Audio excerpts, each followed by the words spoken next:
Bueno, nos vamos integrando de nuevo a la clase. Estábamos en el nivel de la clase en donde estábamos planteando las ideas de discernir el problema de la alienación. Recuerda, esa es la palabra, alienación. Por si no era muy familiar para ustedes, si era la primera vez que lo escuchaban. Entonces, pueden ver la diapositiva, ¿verdad? Sí. Entonces, pero aquí, aquí estamos en una idea que es necesario también madurar. Nos quedamos en que muchos familiares, muchas personas que han tenido que irse del país y que emigraron, ¿sí? Y que viven en otras partes, por ejemplo, Estados Unidos, Canadá, Australia, y que lo hicieron precisamente por razones económicas. Hay excepciones, ¿no? Razones políticas, por razones de seguridad. Entonces, y son personas que gracias a Dios tuvieron el espacio, ¿sí? La sociedad a la que llegaron les abrió el espacio y esa es una bendición en realidad.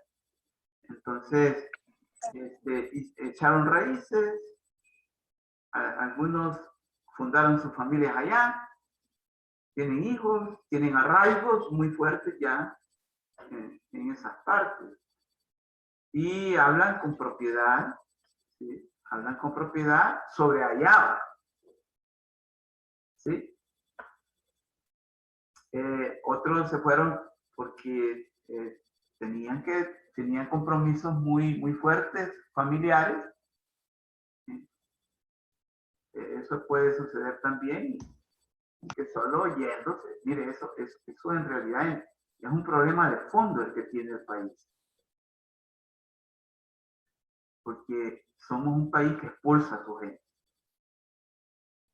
Y eso desde el punto de vista ético, desde el punto de vista político también, eso es incorrecto. Que nosotros tengamos que expulsar a la gente. O sea, planteándole que solo yéndose del país va a haber la de ella o la de él. Eso no es correcto. Eso éticamente no es correcto. Entonces, lo mejor que le puede suceder a su sociedad es que en el lugar, en el espacio y en su tiempo se puedan autorrealizar.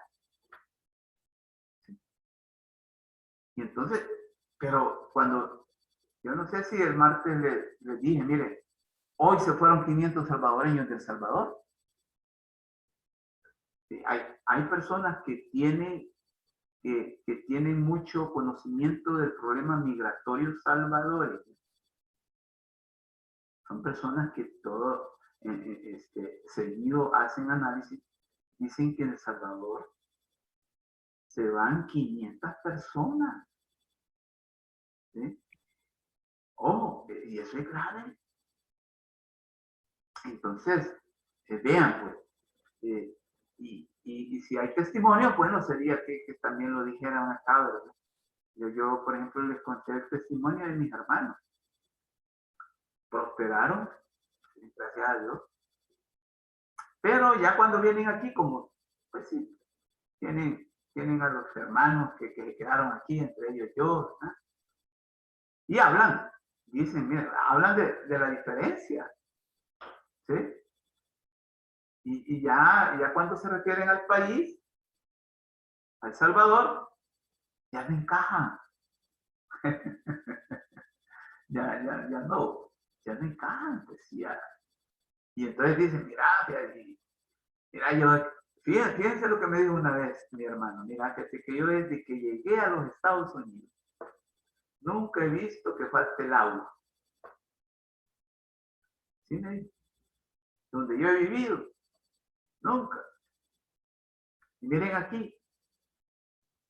Entonces, ahorita hay gente que no tiene agua en su lugar de vivienda.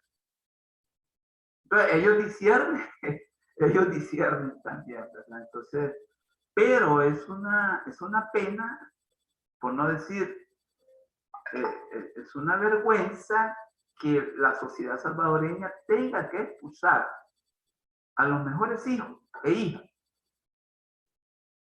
para afuera, para poderse autorrealizar. Eso es otro aspecto que nos debe de sonrojar como ciudadanos. Entonces vemos pues que no somos como dice esta idea es muy importante, por favor, la voy a leer. Sin embargo, la grandeza se expresa a través de la propia vocación nativa. Estoy hablando ya como una contrapartida a eso que muchos encuentran allá afuera, como sucedió con nuestros familiares. Nosotros ya en una forma, digamos, realista, sincera, en una forma analítica, debemos decir, sin embargo, la grandeza se expresa a través de la propia vocación nativa, o sea, nacional, para transformar lo potencial en real, para la construcción de proyectos de nación y no de proyectos de poder y que resultan ser los de las élites políticas y económicas dominantes. Es lo que se está sucediendo en El Salvador, que son élites políticas económicamente dominantes las que están también al frente del gobierno y del Estado. Y que son proyectos de poder, lo que están materializando. No son proyectos de nación. Pero yo me quiero detener un poco en esta idea. Cuando decimos la grandeza se expresa a través de la propia vocación nativa para transformar lo potencial en real. ¿A qué me refiero a esto? Primeramente, bueno, miren, un ejemplo para poder revelar lo que queremos decir. Con esto de lo potencial en real. Ustedes ven un huevo. Todos conocemos cómo es un huevo. Entonces, ese huevo hay que darle procesamiento, no para comérselo, sino que para que se convierta en pollo, o en gallina, o en gallo. ¿De acuerdo? Entonces, un huevo es un pollo, es una gallina, es un gallo en potencia. Solo el huevo. Pero ¿qué es lo que tengo que hacer? ¿Qué es lo que haría, por ejemplo, un avicultor? Porque son los que se encargan de criar, de la crianza de pollos y de gallinas.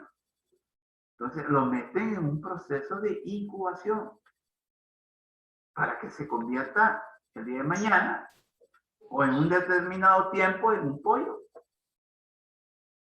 Eso es lo que nos hace falta a nosotros como país, como sociedad.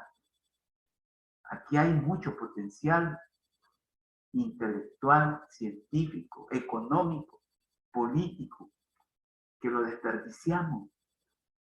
Lo desperdiciamos porque esas élites económicamente dominantes logran todavía manipular la situación. Y aquí vuelvo de nuevo con lo que nos dijo Isa el martes, y que gracias a Dios ya le quedó claro, son los culpables, ¿no? Pero yo me siento mal si sigo también en esa lógica de seguirlos señalando como los culpables y mi responsabilidad. Muy bien, gracias. Pero por motivo, estamos en una clase, podemos nosotros a este nivel hablar así, ¿verdad? Entonces, necesitamos que ese huevo se transforme no en comida, no en un huevo frito, en un huevo estrellado, sino que en un, ¿qué? En un verdadero pollito, una gallina. Y cuando yo digo, mire, el agricultor, el agricultor hace un proceso, realiza un proceso, le da calor, ¿sí?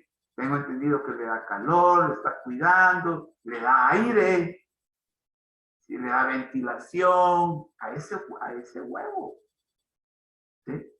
Para que ese huevo se convierta en un pollo. Entonces, ¿a qué me refiero a eso? Cuando digo hay que desarrollar, hay que darle incubación a todo ese potencial social que tenemos. Demos la educación, ¿sí? Demos la educación. Mire, yo la educación, mire, en realidad es quizás el aspecto humano que más nos va a liberar de las ataduras económicas, de las ataduras eh, eh, ideológicas, de las ataduras incluso espirituales. La educación, demos la educación, pero educación de calidad. ¿Ah? Yo les he comentado que aquí en este país no solo necesitamos una reforma tributaria, sino que también necesitamos una reforma educativa que transforme la educación, porque hoy por hoy también estamos mal en educación. Necesitamos una educación que haga pensar a la gente y no en creer, en que la gente solo crea cosas. Porque eso es lo que nos tiene en este problema también. ¿Ah? Enseñamos a la gente a pensar. Eso es lo que nos hace falta. Enseñar a la gente a pensar. Porque hoy por hoy se enseña solo a creer, que no es lo mismo. Ojo. Entonces, nosotros necesitamos transformar lo potencial en real. Yo me pongo a pensar, por ejemplo, yo me he dado cuenta de las entrevistas que le hacen a los dirigentes de las pandillas o incluso a los miembros de pandillas. Y yo veo un potencial extraordinario en los jóvenes. ¿Saben? Un potencial de dirección, o sea, son, si ellos tuvieran las oportunidades que deben de tener como seres humanos, más que todo educativas, mire, ahí estuviéramos unos empresarios, ¿sí? Unos empresarios de gran calado, ¿sí? Tienen un potencial que no cualquiera lo tiene. Y entonces, pero como no se les da, como dicen, como decimos como los huevos, no les damos esa incubación, ese calor, ¿sí? Toda esa tensión que necesita un ser humano, ¿sí? No se lo damos como sociedad. Y por eso es que yo en una ponencia dije, mire, fíjense que aquí en El Salvador, nuestros jóvenes,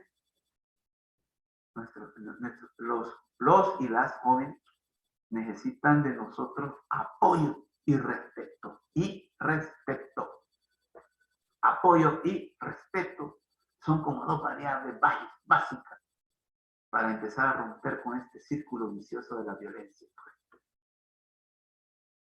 Y ustedes son jóvenes. Es posible que nacieron este siglo. Y yo quiero hacer una mea culpa de que quizás como sociedad no les estamos dando el apoyo y el respeto debido para que ustedes sean profesionales. Es posible, es posible. Porque a la gran mayoría de los jóvenes que andan allá afuera, haciendo, pues sí, andan muchos, se ganan la vida, pues honradamente, están en trabajo en el sector informal y el formal. Pero hay otros que no, porque como sociedad no les hemos dado la brújula, esa brújula. Y ustedes saben que una brújula inmediatamente le señala el norte a uno. Y que el norte es la dirección correcta de una brújula. Entonces, no, nosotros no los estamos apoyando y no los estamos respetando. Y esto lo digo como ciudadano, pero también como sociólogo. Entonces, yo le doy gracias a Dios porque ustedes están en la universidad, están estudiando una carrera. Aplaudo que sus familias se estén preocupando y veo pues que hay un apoyo, lo que yo digo. Y si ustedes, por ejemplo, le dijeron a sus familias, miren, fíjense que yo quiero estudiar licenciatura en nutrición, que mira que otra cosa, no, quiero nutrición. O sea, ahí ya estamos con el respeto también, ¿verdad?, de las decisiones. O sea, ya como que las dos variables se dan. Entonces yo en realidad pues quiero decirles eso, porque también deberían de estar otra cantidad de jóvenes muy numerosa, no muy numerosa también en la universidad. Seguimos con aquel esquema de que el que llega a la universidad es un privilegiado y no alguien que tiene derecho. Resulta que somos una sociedad tan desigual, resulta que somos una sociedad tan mezquina, que los derechos humanos los hemos convertido en privilegios. Imagínense, eso es terrible. Eso es terrible. Entonces yo quería explicarles esto de transformar lo potencial en real, para que no tengamos que irnos allá afuera. Para que no vean horizontes fuera, más allá del territorio nacional, sino que vean horizontes de llegada aquí en el país. Puedan fundar su familia, tienen derecho. Solo que no vamos a fundar una familia debajo de un puente o debajo de un paso de desnivel, no. Entonces, a eso nos queremos llegar. Pero eso solo se va a lograr también si somos parte de un proyecto de nación que nos involucre a todos y todas, sin distinciones de sexo, de orientación sexual, de identidad de género, de credo religioso, creencias políticas, de origen social, que nos involucre a todos, o sea, que El Salvador se convierta en una verdadera mesa, ¿sí?, donde cada uno con su taburete pueda comer. Porque hoy por hoy no sucede así. El Salvador, económicamente hablando, puede darle de comer a todos, a toda su población. Pero no sucede así. Ya les dije que hay gente que no come los 3 tiempos, come hasta en la noche. Salen de su casa. No son gente, por ejemplo, que trabaja en el sector informal y ahorita 10, 20 están quebrándose los brazos, ¿sí?, la espalda, para ver cómo consiguen para la comida. Miren lo que sucedió ayer en el mercado, en el mercado de San Miguelito. Gente así es la que ha sido afectada. O sea, es que miren, bueno, en realidad uno no sabe, pero ayer yo oí una noticia de alguien. Miren qué casualidad que en El Salvador se están quemando los mercados. Yo no sé si ustedes escucharon esa noticia. Mire, ahí por marzo se quemó el mercado de Santa Ana. ¿Ah? Y es cierto. Mire, pero también el mercado de San Miguel, ahí por junio. Y hoy este. Mire, yo a muchos de ustedes bueno, cuando hemos hablado cosas bien específicas, por ejemplo, porque están haciendo algún trabajo. Mire, somos un país tan raro que aquí se ven muertos botando basura. O sea, que puede suceder lo inimaginable. Ojo con esto. Y todo porque por la ambición, todo por la codicia, todo por la avaricia, que son tres grandes males humanos. Y es como la corrupción. La corrupción es otro mal endémico. Es como un cáncer que tenemos. Y mire que la corrupción, pues, los que antes, los siempre, como dije, los mismos de siempre, es la que se está combatiendo. Esa es la que se está combatiendo. Ah, no, hombre. ¿Y qué hay de la actual? ¿Se ha seguido esto? No podemos decir, mire, a partir de la llegada de alguien se acabó la corrupción. Eso no es cierto. Y que por lo tanto, en términos de investigación, hay que investigar a partir de tal fecha para atrás. Que es cierto, ha ocurrido. Ojo. Y la corrupción, pues ya sabemos, es un mal humano. No es de los ricos ni de los pobres exclusivamente. Uno cree que los ricos tienen pisto porque son corruptos, pues, ¿sí? Pero también hay en la pobreza también.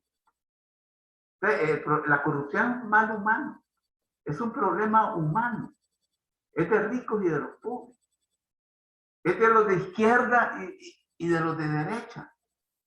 Fíjense que en este país, cuando se hablaba de la corrupción, solo se hablaba de que era exclusivo de los gobiernos de derecha, porque no había llegado el frente al gobierno. Sí, antes de que el frente llegara a ser gobierno, yo me acuerdo que los análisis que hacían muchos, que decían que era nada más de la derecha y de los ricos. Luego llegaron a ser gobierno y cayeron en el mismo error. Entonces, ese es negar un problema antropológico, como es la corrupción. ¿Sí? Y que parte de la alienación, ¿va? Porque la alienación, la corrupción es una alienación. Pues. Ponerle importancia más al dinero sobre todas las cosas. O a enriquecerse sobre todas las cosas. Entonces, es quizás es una aclaración que yo les quería hacer, ¿sí? Al respecto. No sé si hay algún comentario al respecto de lo que estamos hablando.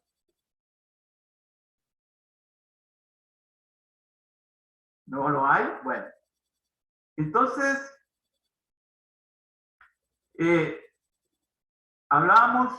podemos hablar también de la alienación política, que es la que quizás está más en boga. Un problema que nos está llevando a la destrucción como república, obstaculizando e impidiendo la construcción de proyectos de nación que hoy por hoy no existe en El Salvador. Y esto yo creo que es lo que hemos estado hablando. Y aquí hay una idea que es necesario que que la comentemos, que la planteemos, que la rumiemos. Los dirigentes solucionan los problemas con fórmulas que han dado resultado en el extranjero. Hacen importación de problemas y de soluciones. No conocen la realidad nativa. Antes de admitir soluciones extranjeras, habría que preguntarse cuáles eran las condiciones y características que motivaron estos problemas. Porque los 80 y 90 y los 2000 de Europa o Estados Unidos no son los 80, 90 y 2000 de El Salvador y Guatemala. ¿Sí? Somos contemporáneos en el tiempo, pero no en la técnica. Este planteamiento hay que entenderlo. Todos vivimos al mismo tiempo. ¿Sí? Todos los seres humanos. En este planeta, si ustedes quieren. Pero no todos tenemos los mismos medios, ¿sí?, para vivir ese tiempo. Me refiero, por ejemplo, a los países desarrollados y los países subdesarrollados. Vivimos al mismo tiempo. Somos contemporáneos. Eso es cierto. Pero no en medios, en recursos, en condiciones. Por lo demás, los técnicos extranjeros llegan a soluciones fabulosas, fuera de los prejuicios, que no corresponden a nuestra idiosincrasia. Esa palabrita es bien básica, entenderla. Esto de idiosincrasia. Porque tiene mucho que ver con lo cultural en cuanto a pensar, sentir y actuar. Tiene mucho que ver con lo sociológico, con lo antropológico, con lo psicológico. ¿Qué es idiosincrasia? No sé si ustedes han escuchado esta palabra antes, si tienen alguna noción, alguna idea, alguna opinión, quisiera que me la dijeran. No sé. Bueno. No es como la característica que más se puede notar. Repita, Isa, por favor. La característica más notoria. Oh, sí, es cierto. Es muy importante. Algo que caracteriza a un grupo humano y que lo diferencian de otro. Es cierto, Isa, es cierto. ¿Qué otra idea podríamos tener? Quisiera que me la dijera alguien más. Ya Isa habló y está acertada. Ha dicho algo acertado. Quizás se refiere a la forma de pensar y percibir el mundo. Correcto, correcto. Gracias. Isa Calderón. No, Iris, disculpe. Y Iris acaba de decir algo muy importante también. ¿Sí? Es como ver el mundo. ¿Sí? ¿Cómo el pensar, sentir y actuar corresponde a un modo de ver, a un modo de ser también? Ojo, porque esto no tiene que ver solamente con el pensar, sino que también con el modo de ser. Con el modo de ser. Una idea más para poder entrarle a digamos, a un análisis. ¿Alguien tiene alguna otra opinión, por favor?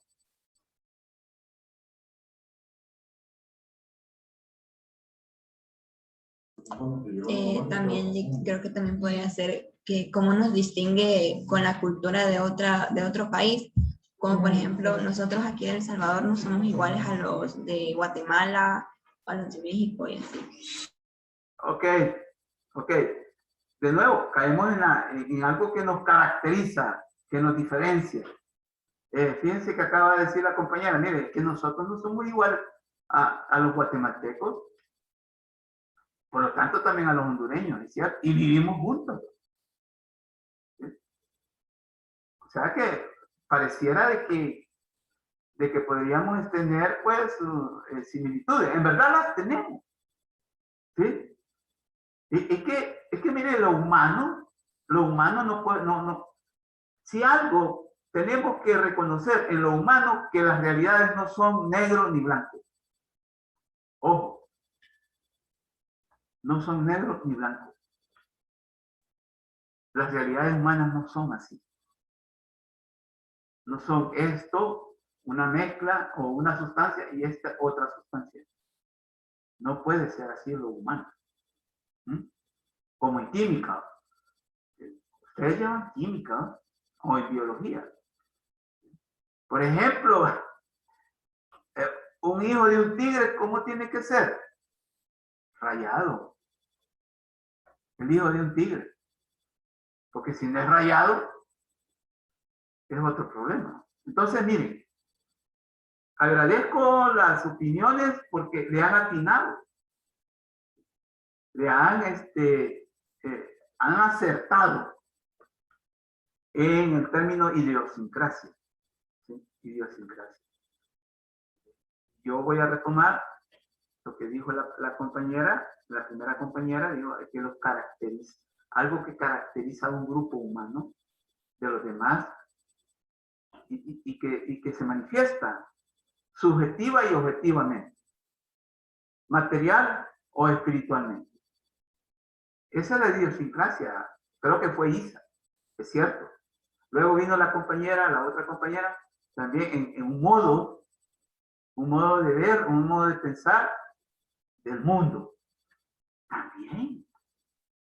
También. Eso también es la idiosincrasia. La otra compañera también se refirió a las características bien marcadas que tenemos.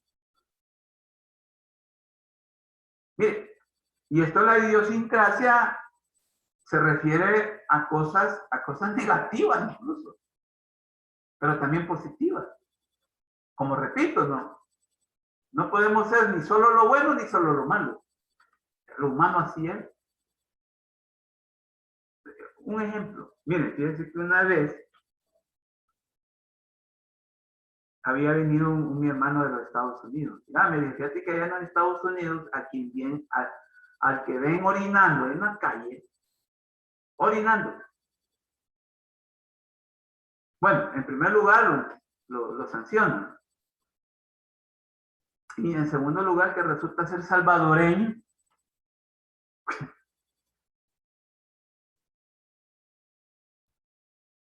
Y eso lo vemos nosotros también aquí, ¿va? Yo no sé si ustedes no se han dado cuenta de eso. ¿No? Y entonces, en el salvadoreño es común que, por ejemplo, los hombres,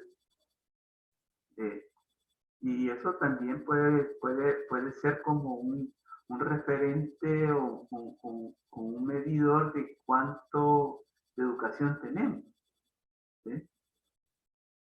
Que se orinan en la vía pública. ¿Se han fijado? Y por eso es que, por ejemplo, si usted va al centro de San Salvador, al centro histórico, hay la gente, muchos espacios, los ha convertido en verdaderos minitorios. ¿Por qué? No hay suficientes baños públicos en San Salvador. Y si los hay que pagar.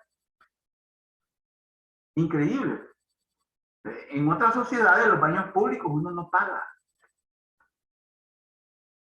Son públicos. Para que la gente que anda en la calle le dan ganas de orinar, etcétera, los use. Pero aquí, en primer lugar, los hay, pero hay que pagar, ¿no? Entonces, hay una característica ahí, ¿va? Que es negativa. Miren lo que me dijo mi hermano. Y resulta ser que son salvadoreños. Es algo para lo que uno no se puede sentir bien, ¿va? Pues chica, como caracterizan a los salvadoreños allá en Los Ángeles, ¿va? Nueva York, etcétera, etcétera.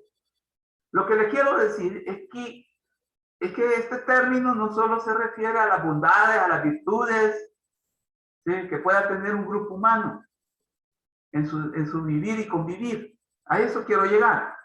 ¿De acuerdo? Porque también podemos decir que somos solidarios. Increíble. Así nos caracterizan. Somos personas solidarias. Somos pues, personas trabajadoras. ¿Va? Más no sabe que muchos de que aquí sí, la gente tiene en su, maneja el imaginario colectivo de que si no trabaja no come. Ustedes ya han oído esa expresión en la cotidianidad, allá afuera, en la calle, ¿verdad que ya la han escuchado? Mire, si yo no trabajo no como. ¿Sí? ¿Por qué? Porque es tal la vida dura, fuerte en nuestro país que la gente ya maneja en el imaginario colectivo eso. Por eso es que es un error y la gente también lo dice. No, hombre, si yo cómo voy a estar esperanzado a la caja alimenticia que da el gobierno y más los productos que da. Si a la gente le gusta comerse un bistec encebollado, es legítimo. Una sopa de ¿qué? De frijoles con hueso. Pero para la gente entiende que para eso tiene que trabajar. ¿No? Es una visión que tiene mucho que ver con la idiosincrasia. ¿Ah? Y por eso es que allá, cuando llegan a los Estados Unidos, la gente tiene hasta 3 trabajos. Hay casos de migrantes o inmigrantes que vienen, porque también, pues sí, de la necesidad. Entonces, miren, la idiosincrasia resulta ser entonces, es aquella visión del mundo que diferencia a un grupo humano de los otros, de otros grupos humanos. ¿Sí? Imagínense, yo escucho muchas veces, y lo he leído, que los hondureños son haraganes. Y esa es una manifestación de la idiosincrasia de ellos. ¿Sí? Y en realidad, bueno, yo tuve la oportunidad ya por el 2009 de ir a Honduras, me mandó la universidad a un seminario internacional sobre militarización y fui a un lugar que se llama Intibucá, que queda en un departamento de Honduras que se llama La Esperanza. Es un país, es un departamento que es la mitad de El Salvador. Y entonces en Intibucá, que fue el municipio donde yo fui, porque ahí fue en un lugar, en un balneario fue, que la Universidad de Honduras había invitado. Entonces, mire, fíjese que a las 9 de la mañana se empieza a ver movimiento en el centro. Y uno buscando, yo a las 6 de la mañana buscando qué almorzar, perdón, qué desayunar. Y no había, todo cerrado. Y fue hasta las 9 de la mañana que la gente llegaba y empezaba a abrir los negocios, los cafetines, etc. Entonces la idiosincrasia nos diferencia, pero en nuestro modo de ser, pensar y actuar. Esa es la idiosincrasia. Entonces viene, y aquí hemos puesto el ejemplo del Bitcoin. El Bitcoin fue algo inconsulto, algo que no se consultó, algo que no se le preguntó a la gente, ¿sí? Algo que ni en campaña política, porque yo no le oía que decir, mire, vamos a cambiar la moneda. ¿Sí? Ni la gente le dijo, mire, necesitamos que cambie la moneda. Si mire, si estábamos bien y estamos bien con el dólar. Y eso no es porque yo esté en el fondo esté de acuerdo, ¿va? Pero en economía hay que ver cuando hay problemas y cuando no los hay. Mire, hemos llegado al final, no vamos a hacer el corto hasta la otra semana, ¿de acuerdo? Porque no hemos terminado la clase. Bueno, Bueno, no, Gracias. hagan- Gracias, feliz día. no va a haber corto. Ya lo voy a bajar. Gracias, Rick. Bueno, adiós.